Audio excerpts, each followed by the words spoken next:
क्या बोलती पब्लिक, एकदम बढ़िया। तो कैसे आप सभी लोग, उम्मीद करता हूं सभी कोई स्वस्थ होंगे, मस्त होंगे, अपनी पढ़ाई लगातार जारी रखेंगे। मैं हूं किशन पांडे और ये आपका सबसे खूबसूरत और सबसे विश्वसनीय प्लेटफॉर्म। आई होप आप सभी लोग बहुत अच्छे होंगे, लगातार क्लासेस को रिवाइज कर रहे होंगे।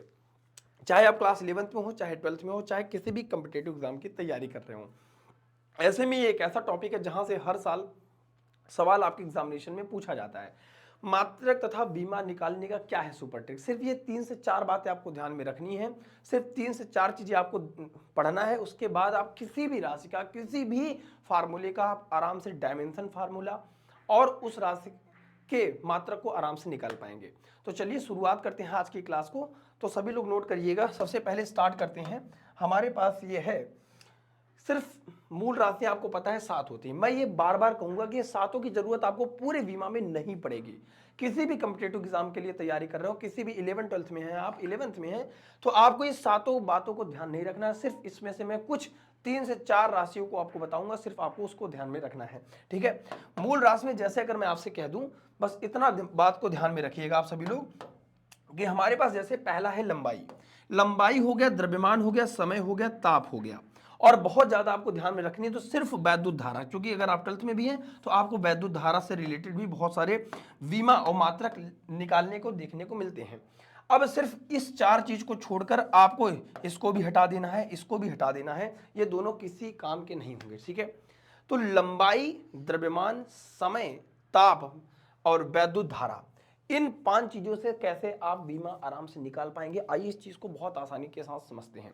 ठीक है। अगर मैं बात करूं तो लंबाई को हम लिखते हैं, लेंथ लिखते हैं। लंबाई को किससे लिखते हैं? लेंथ से लिखते हैं। द्रव्यमान को लिखेंगे मास। क्या लिखेंगे? मास। समय को लिखेंगे टाइम। ठीक है, ध्यान से देखिएगा। और इसको लिखेंगे टेम्परेचर से। ठीक है, टेम्परेचर। और इसको इलेक्ट्रिक करंट। क्या? Electric current. ठीक है। अब आपको सिर्फ एक बात ध्यान देना है कि इस राशि का क्या मात्रक होता है, क्योंकि आपको मात्रक भी निकालने आना चाहिए। क्योंकि कभी भी आपको एग्जामिनेशन में आपसे पूछा जाता है तो सीधे या तो डायमेंशन फार्मूला पूछा जाता है, या तो आपको सीधे मात्रक पूछा जाता है, या तो अगर आपको परिभाषा के बाद पूछा जाता है कुछ चीज कि इसको परिभाषित करिए, किसी भी राशि को परिभाषित करिए, तो मेरे भाई उस राशि का सबसे पहले आपको किसी भी टॉपिक का डेफिनेशन क्लियर होना चाहिए, फिर उसको किससे प्रदर्शित करते हैं वो क्लियर होना चाहिए आपको, उसके बाद उसका मात्रक क्या है और उसका बीमा, तब जाके आपको पूरे मार्क्स मिलते हैं। तो आइए शानदार ट्रिक में आराम से आप सीख जाएंगे, चुटकियों में सीख जाएंगे और आप हर राशि का निकाल ले जाएंगे। ठीक है। तो चलिए अगर हम बात करते हैं आपसे, सबसे पहले चर्चा करते हैं। लंबाई को लिखेंगे मीटर में, क्योंकि लंबाई का एसआई मात्रक होता है, एसआई यूनिट होती है, International System of Unit, metre. और द्रव्यमान का किलोग्राम, समय का सेकंड, और ताप का केल्विन, और वैद्युत धारा का एम्पियर। ठीक है। आपको इन 2 राशि पे फोकस नहीं करना है। आपको पूरी फिजिक्स में इन 2 राशियों का कोई यूज नहीं है, आपको इस पर बिल्कुल ध्यान ही नहीं देना है। तो सबसे पहले अगर मैं बात करूं तो अब इसका डायमेंशन फार्मूला, ठीक है, कैसे निकालेंगे। तो इसका विमी संकेत लिखने के लिए हम आपको बताते हैं कि विमी संकेत कैसे लिखेंगे। अब जैसे लेंथ का पहला वर्ड क्या है? एल। तो विमी संकेत को लिखते हैं कैपिटल लेटर में और बड़े वाले ब्रैकेट में एल। द्रव्यमान का क्या हो गया? मास। तो मास को लिखेंगे कैपिटल में एम लिखेंगे। ठीक है, चलो बढ़िया है। समय को लिखेंगे कैपिटल टी से। ठीक है, इसको लिख देंगे कैपिटल टी से। बस ये 3 चीज को याद रखना है। टेम्परेचर को चाहे आप थीटा से लिखिए चाहे के से लिखिए, फिजिक्स में किसी किसी बुक में, एनसीईआरटी में किसी किसी बुक में के से प्रदर्शित किया गया है, किसी किसी में थीटा से। अब आप इसको चाहे थीटा से प्रदर्शित करिए और आपकी इच्छा है तो आप इसको के से प्रदर्शित कर दीजिए, कोई दिक्कत की बात नहीं है। बाकी मैं यही कहूंगा एम्पियर को तो आप ए से प्रदर्शित कर दीजिए और ये खत्म हो जाएगा। सिर्फ इतनी बीमी संकेत आप याद रखिए और आपको कोई जरूरत नहीं पड़ेगी एक्स्ट्रा एक्टिविटीज की। आखिर अब बात करते हैं, ये हमने लिखवा दिया आपको बीमी संकेत। आखिर हम सबसे पहले ये बात आपको बता देते हैं कि बीमी विश्लेषण का उपयोग कहां कहां करेंगे और विमा आखिर किसे कहते हैं। विमाएं कुछ होता नहीं, किसी भौतिक राशि की विमाएं भी घात होती हैं, एक पावर होता है। जैसे हमने आपको बता दिया कि एम, एम के ऊपर जितना पावर होगा, जैसे मान लीजिए हमने लिख दिया विमी संकेत में हमने एम लिखा, एल लिखा, टी लिखा या फिर के लिखा। अगर इसकी घात ए है, इसकी घात बी है, इसकी घात सी है, इसकी घात डी है, तो ये जो ए बी सी डी है इसका जो पावर है वही विमा कहलाती है हमारी। ठीक है। तो किसी भी भौतिक राशि की विमाएं भी घातें होती है, एक पावर होता है जिसे राशि की मात्रक को व्यक्त करने के लिए उसे मूल मात्रक पर के पर घात के रूप में चढ़ाते हैं। तो हम मूल मात्रक के रूप ऊपर तो चढ़ा रहे हैं, हमारे पास क्या है, ये मूल मात्रक है, और मूल मात्रक के ऊपर चढ़ाई हुई घात ही क्या कहलाती है, हमारी विमा यानी कि डायमेंशन फार्मूला कहलाती है। ठीक है, अब हम इन सिर्फ 4 राशियों की मदद से पूरे फिजिक्स में किसी भी राशि का हम विमा आसानी से निकाल सकते हैं। चलिए तो शुरुआत करते हैं। सबसे पहले बस आपको इतना बात ध्यान देना है, जैसे हमारे स्क्रीन पर दिखाई दे रहा है कि चाल का जैसे सूत्र होता है, चाल बराबर दूरी बटे समय। अब इसका तो चाल का हो गया मीटर और समय का हो गया क्या, सेकंड। समय को हमेशा मेजर किस में करेंगे, सेकंड में मेजर करेंगे। अब मैं आपको एक बात बताता हूं, जैसे हमें दूरी दिया था, दूरी को हमने किस में मेजर किया, मीटर में मेजर किया। अब आपको दूरी दे दे, लंबाई दे दे, मोटाई दे दे, चौड़ाई दे दे, दुबलाई दे दे, पतलाई दे दे, पतर सुट्टा कर दे, 1 इंच का कर दे, 1.5 इंच का कर दे, पौना कर दे, अगर दूरी है किसी भी हिसाब से विस्थापन कह दे, तो सबको हम किस में मेजर करेंगे, एसआई यूनिट में, मीटर में मेजर करेंगे। और मीटर अगर लिखा है तो उसकी विमा क्या लिखेंगे, कैपिटल में एल लिखेंगे। इस बात को याद रखेंगे, हमेशा इस बात को याद रखेंगे। अब जैसे अगर मैं आपसे कह दूं यहां पर, तो इस विमा का इस्तेमाल तब करेंगे जब हमें कह देगा डिस्टेंस की बात करेगा, दूरी है, ठीक है, विस्थापन है, चौड़ाई है, मोटाई है, क्षेत्रफल है, किसी की बात करेगा तो भैया वहां पे एल लेंगे। ठीक है, क्षेत्रफल के लिए तो जैसे लंबाई, चौड़ाई, ऊंचाई, ये सब हो गया। ठीक है, अब जैसे अगर हम बात करेंगे द्रव्यमान की, अब जैसे किलोग्राम हो गया, ग्राम हो गया, इन सब की विमा किससे लिखेंगे, कैपिटल एम से ही लिखेंगे। समय को हमेशा एक ही चीज से लिखेंगे, कैपिटल टी से लिखेंगे। तो सिर्फ आपको 2 बातें बस दिमाग में डालनी है, एक एल और एक एम। तो चलिए इसकी विमा लिखते हैं, इसका डायमेंशन फार्मूला सर क्या होगा। तो अब डायमेंशन फार्मूला पा जाते हैं। अब हम मीटर को किसमें लिखेंगे, एल से लिखेंगे, तो इसको लिखेंगे कैपिटल में एल। सेकंड, अब हमारे पास क्या, चाल बराबर दूरी बटा समय, ये समय है। ठीक है, तो यहां पे पावर में 2 नहीं, बटा समय है, यल अपॉन में कैपिटल में टी। अब इस चीज को ऊपर ले जाएंगे तो क्या हो जाएगा, एल टी की पावर माइनस में 1। ये चाल की क्या हो जाएगी, डायमेंशन फार्मूला हो जाएगी। विमाएं क्या है बेटा, इसके ऊपर जो घात है, जब कोई घात नहीं दी रहती तो हम वहां पे कौन सी घात मानते हैं, 1 मानते हैं। और अगर जैसे मान लीजिए यहाँ पे m नहीं दिया है, इसको लिखने का ये एक्चुअल तरीका नहीं है, एक्चुअल तरीका नहीं है। अगर आपको एग्जामिनेशन में आता है तो इसके लिखने का जो एक्चुअल तरीका है वो m की पावर 0, किसी भी राशि की घात की पावर अगर 0 है तो उसकी वैल्यू क्या हो जाती है, 1। m की पावर 0, l की घात में 1 और t की घात में -1, ये किसका डायमेंशन फार्मूला आ गया, चाल का आ गया। अब चलिए, अब ऐसे ही हम आपको किसी भी राशि का निकाल के दिखाते हैं। जैसे आपको अगर मैं कह दूं कि सर दाब का बता दीजिए। अब दाब बराबर होता है बल बटे क्षेत्रफल। सिर्फ आपको क्या याद होना चाहिए, बल बटे क्षेत्रफल। सिर्फ आपको एक चीज बहुत अच्छे से याद होनी चाहिए, वो है फार्मूला, एफ अपॉन में ए। अब आपको बल का नहीं पता है तो बल बराबर होता है द्रव्यमान गुणित त्वरण। ध्यान से देखिए, द्रव्यमान गुणित त्वरण होता है। ठीक है, आराम से निकाल लेंगे, द्रव्यमान गुणित त्वरण बटे क्या हो जाएगा बेटा, क्षेत्रफल। ध्यान से देखिए आराम से। अब द्रव्यमान को चाहे हम द्रव्यमान कहें और चाहे हम कहें किलोग्राम कहें, सबको किस में लिखेंगे, कैपिटल में एम।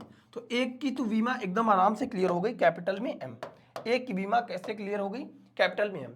अब त्वरण बराबर क्या होता है, तो त्वरण की बीमा कैसे निकालेंगे, त्वरण बराबर मेरे दोस्त होता है वेग में परिवर्तन बटे समयांतराल।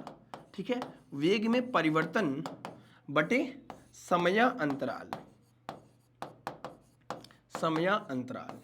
तो बेटा वेग में परिवर्तन और वेग की बीमा अभी हमने निकाली, एल टी की पावर में -1 और समयांतराल का क्या हो जाएगा, कैपिटल में टी हो जाएगा। इस चीज को ऊपर ले जाएंगे तो एल टी की घात -1 पहले से था तो ये हो जाएगा एल टी की घात -2 हो जाएगी। तो यहाँ पे हो जाएगा एल टी की घात -2, किसका आ गया, त्वरण का हमारे पास। और यहाँ पे क्षेत्रफल है, लंबाई गुणित चौड़ाई, इसको क्या लिखेंगे, लंबाई गुणित चौड़ाई। क्या लिखेंगे, चौड़ाई। अब लंबाई की भी वही होगी और चौड़ाई की भी होगी, चाहे हमने कहा लंबाई कहो और चाहे चौड़ाई कहो, सबकी बीमा एल ही होगी, capital L capital L, EL2 हो जाएगा। ऊपर क्या आ जाएगा, MLT की घात -2 और नीचे क्या आ गया मेरे दोस्त, L2, और ये ऊपर चला जाएगा यानी कि एक L से कट जाएगा, ML की घात -1, T की घात -2, ये इसकी बीमा आ जाएगी। ठीक है, हमने इसमें कई राशि की बीमाएं आपको निकाल के बता दी। ठीक है, बस आपको क्या ध्यान में बात रखनी है, अब वो बात समझिए। हमने पहले एक किसी भी राशि का बीमा निकाल के आपको पूरा एक्सप्लेन किया, लेकिन सिर्फ आपको एक चीज पता होनी चाहिए, तब आप सब कुछ निकाले जाएंगे। अब आप जैसे इसका आपको मात्रक लिखना है तो सर कैसे लिखेंगे, देखो बल का यसाई मात्रक, और जब भी आपको मात्रक लिखने के एग्जामिनेशन में आता है तो एक बात हमेशा याद रखिएगा, आपको हमेशा यसाई यूनिट में बदलना है। जब भी आप न्यूमेरिकल को भी सॉल्व करते हैं तो वहां पे भी आपको एक बात का ध्यान रखना है कि जो चीजें जो राशि आपको जैसे मीटर में दी है और एक राशि आपको किलोमीटर में दी, तो आपको सभी राशियों को एक में कन्वर्ट करना है, सबको एसआई यूनिट में कन्वर्ट करना है। जैसे ये दे दिया तो जैसे आपको दाब का, अब दाब बराबर बल बटे क्षेत्रफल, इसका मात्रक कैसे लिखेंगे, तो मात्रक दाब का कैसे लिखेंगे जरा ध्यान से देखिएगा। बल का मात्रक हो जाएगा मेरे दोस्त न्यूटन, और न्यूटन क्षेत्रफल का कितना हो जाएगा, मीटर का स्क्वायर, न्यूटन अपॉन मीटर का स्क्वायर, ये इसका क्या हो जाएगा, मात्रक हो जाएगा। ठीक है, तो हमेशा याद रखिएगा। अब मैं आपको ये बताता हूं कि और भी राशि की विमाएं में आप क्या क्या चीजें याद रखें जिससे आपका पूरा हो जाएगा। जैसे आप बल की विमा एकदम मोस्टली याद रखें, एमएलटी की घात -2 होती है, बल की विमा हमेशा याद रखें। ऐसे बहुत ढेर सारी विमाएं होती हैं जिनकी विमाएं आपस में ऐसी बहुत सारी राशियां होती हैं जिनकी विमाएं आपस में समान होती हैं। ठीक है, जैसे कार्य की बीमा हो गई, ऊर्जा की बीमा हो गई, इन दोनों की बीमाएं समान होती हैं। कैसे समान होती हैं, जरा इस बात को देखिए। अगर मैं इस बात को आपको चर्चा में लाऊं, थोड़ा सा समझने का प्रयास करूं, तो बस 1 मिनट में समझिएगा, कहीं ढेर सारी बीमाएं आपके क्लियर हो जाएंगी और बार बार ये बीमा आपकी रिपीट होती रहेंगी। बहुत बच्चे निकाल नहीं पाते, बहुत बेसिक चीज होती है। अब जैसे हमें बल का पता चल गया, सिर्फ आप कार्य, जैसे आप कार्य का कह दे, कार्य बराबर होता है बल गुणित विस्थापन। क्या होता है, बल गुणित विस्थापन। अब बल की विमा सिर्फ मैंने कहा बल की विमा आपको याद रखनी पड़ेगी ताकि आप एग्जाम में जल्दी कर पाए। तो क्या हो जाएगा, एमएलटी की घात -2, और ये विस्थापन है ना, तो विस्थापन को हमेशा किससे लिखेंगे, कैपिटल एल से ही लिखेंगे, विमा उसकी एल ही होती है। तो बार बार हमने आपसे कह दिया कि दूरी है, मोटाई है, पतलाई है, दुबराई कैसे भी है, लेकिन उसकी बीमा सिर्फ एल ही होगी।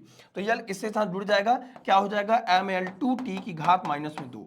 कभी कभी आपके एग्जामिनेशन में सवाल ऐसे पूछा जाता है, कौन सी किन्हीं 2 भौतिक राशियां जिनकी बीमाएं समान होती लिखिए। अब कार्य की बीमा और ऊर्जा की बीमा, चूंकि कार्य एक ऊर्जा का स्वरूप होता है तो कार्य की बीमा, ऊर्जा की बीमा। अब ऊर्जा में कौन सी ऊर्जा, बेटा गतिज ऊर्जा हो, चाहे स्थितिज ऊर्जा हो, चाहे ऊर्जा हो, सबकी बीमा ml2t की घात -2 ही होती है, कोई दिक्कत नहीं। अब जैसे आप कहेंगे सर प्रूफ करके दिखाइए, तो मैं आपको एक एग्जांपल और देता हूं, ध्यान से देखिएगा। जैसे गतिज ऊर्जा कह दिया, तो गतिज ऊर्जा का सूत्र होता है 1/2 mv का स्क्वायर। अब ये कांस्टेंट टर्म है, कांस्टेंट टर्म की कोई बीमा नहीं होती बेटा। जिस राशि का मात्रक होगा उसी का बीमा होगा, जिसका मात्रक नहीं उसका बीमा नहीं। ठीक है, इस बात को याद रखिएगा। हाफ mv स्क्वायर हो गया। अब आपको पता है कि m की जो बीमा होगी वो कैपिटल में m हो गई, ध्यान से देखिएगा। और हमारे पास वेग है, ध्यान से देखिएगा, वेग है, तो वेग की बीमा अभी हमने क्या निकाली, वेग की बीमा हमने निकाली थी lt की घात -1। क्यों, क्योंकि भैया वेग बराबर होता है विस्थापन बटे समय, और विस्थापन की बीमा l और समय की बीमा t, तो ये ऊपर चला जाएगा, तो क्या हो जाएगा, lt की घात -1। सिर्फ 4-5 चीजों की बीमा आपके दिमाग में सेट हो जाए तो किसी की बीमा आप लिख दोगे, ये गारंटी के साथ आपको कह रहा हूं। तो यहां पे m होगा और इसका क्या हो जाएगा, lt की घात -1 का होल स्क्वायर हो जाएगा। अब इसका स्क्वायर और इसका स्क्वायर कर दो, ml2 और t की घात -1 का स्क्वायर -2। देखो इसकी बीमा और इसकी बीमा समान आई कि नहीं आई, गतिज ऊर्जा और इसकी बीमा आपस में क्या हो गई मेरे दोस्त, समान हो गई। इस बात को हमेशा याद रखिएगा कि किसी भी राशि का अगर आपको सिर्फ 4 चीजें ध्यान रखनी है और इससे बेहतर तरीका आपको नहीं मिलेगा। 2-3 चीजों को हटा दीजिए, क्लास 12 बच्चे सिर्फ इस पर ध्यान देते हैं, सिर्फ 4 चीजों की बीमा है, और ताप का तो बीमा फिक्स है, सिर्फ आपको लड़ाई लड़नी पड़ती है इन तीनों में, सिर्फ mlt यही बार बार रिपीट होता रहता है, इसी की बीमा। सिर्फ आपको इन तीनों की बीमा याद रखनी है, इन तीनों को बीमी संकेत याद रखना है, और बस जैसे मीटर का स्क्वायर है तो आपको यल का स्क्वायर लिखना, मीटर का क्यूब है तो आपको यल का क्यूब लिखना है, द्रव्यमान है किलोग्राम का स्क्वायर है तो आपको यम की घात 2 लिखनी है, बस और कुछ नहीं करना है मेरे भाई। मैं बार बार कह रहा हूं, सिर्फ इस 4 चीजों की बीमा याद रख लीजिए, और इस 4 चीजों से आपकी पूरी फिजिक्स की पूरी बीमा मेरे भाई दोस्त क्लियर हो जाएगी। ठीक है, आई होप आपको ये वीडियो बहुत अच्छी लगेगी, बहुत पसंद आएगी। इस वीडियो को प्लीज लाइक करिएगा, कमेंट करिएगा कि वीडियो आपको कैसी लगी, और सभी बच्चों के साथ इस वीडियो को जरूर शेयर करिएगा, और किस टॉपिक पे आपको वीडियो चाहिए वो भी कमेंट सेक्शन में जरूर बताइएगा। थैंक यू सो मच प्यारे बच्चों, लव यू ऑल, मिलते हैं नेक्स्ट वीडियो में। जय हिंद, जय भारत।